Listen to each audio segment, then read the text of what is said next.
சென்னையில் தமிழ் திரைப்பட தயாரிப்பாளர்கள் சங்கத்தின் பொதுக்குழு கூட்டம் தொடங்கியுள்ளது. இது தொடர்பான தகவல்களை செய்தியாளர் விஷ்ணுவிடம் கேட்கலாம். விஷ்ணுவின் விவரங்களை பதிவு செய்யலாம். சென்னை எழும்பூரில் இருக்கக்கூடிய தனியார் மகாலில் தமிழ் திரைப்பட தயாரிப்பாளர்கள் சங்கத்தின் பொதுக்குழு கூட்டம் என்பது தற்பொழுது தொடங்கி நடைபெற்று வருகிறது. தமிழ் திரைப்பட தயாரிப்பாளர் சங்கத்தில் 1400க்கும் மேற்பட்ட உறுப்பினர்கள் இருக்கும் நிலையில் ஒரு 150க்கும் மேற்பட்டோர் இந்த பொதுக்குழு கூட்டத்தில் பங்கேற்று தற்பொழுது தொடர்ந்து நடைபெற்று வருகிறது.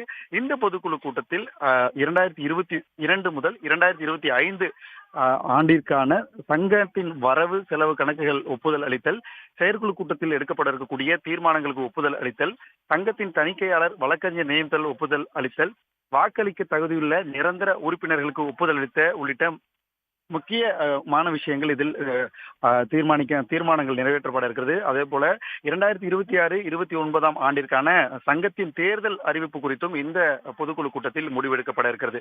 தற்பொழுது இந்த 23 தீர்மானங்கள் என்பது இந்த பொதுக்குழு கூட்டத்தில் வாசிக்கப்பட்ட நிலையில் இரு தரப்பினரிடையே வாக்குவாதம் என்பதும் ஏற்பட்டிருந்தது. தீர்மானங்கள் புரியவில்லை, அதே போல தெளிவாக ஒவ்வொரு தீர்மானங்களையும் விளக்கி கூற வேண்டும் என இரு தரப்பினர்களிடையே வாக்குவாதம் என்பது ஏற்பட்ட நிலையில் தொடர்ந்து அந்த தீர்மானங்கள் மீண்டும் ஒருமுறை வாசிக்கப்படும் எனவும் நிர்வாகிகள் தற்பொழுது உறுதியளித்திருக்கிறார்கள். அதனைத் தொடர்ந்து பொருளாளர் கணக்கு வழக்குகளை சமர்ப்பிக்கும் பொழுது, அதாவது மேடையில் வாசிக்கும் பொழுது 1.5 கோடி ரூபாய் இந்த கணக்கில் வரவில்லையே, அந்த பணம் எங்கே இருந்து வரும், எப்பொழுது வரும் என தொடர்ந்து அந்த உறுப்பினர்கள் அந்த கேள்விகளை எழுப்பிய வண்ணம் அந்த வாக்குவாதமாக தொடர்ந்து நடைபெற்று வருகிறது. இந்த நிலையில் காலை 10 மணிக்கு தொடங்கிய இந்த பொதுக்குழு கூட்டம் என்பது இன்று மதியம் வரை நடைபெற இருக்கிறது. முக்கியமான தீர்மானங்கள் நிறைவேற்றப்பட இருக்கிறது. விஷ்ணு, விவரங்களை பகிர்ந்தமைக்கு நன்றி. உடனுக்குடன் செய்திகளை தெரிந்து கொள்ள சன் நியூஸ் பெல் ஐகானை கிளிக் பண்ணுங்க.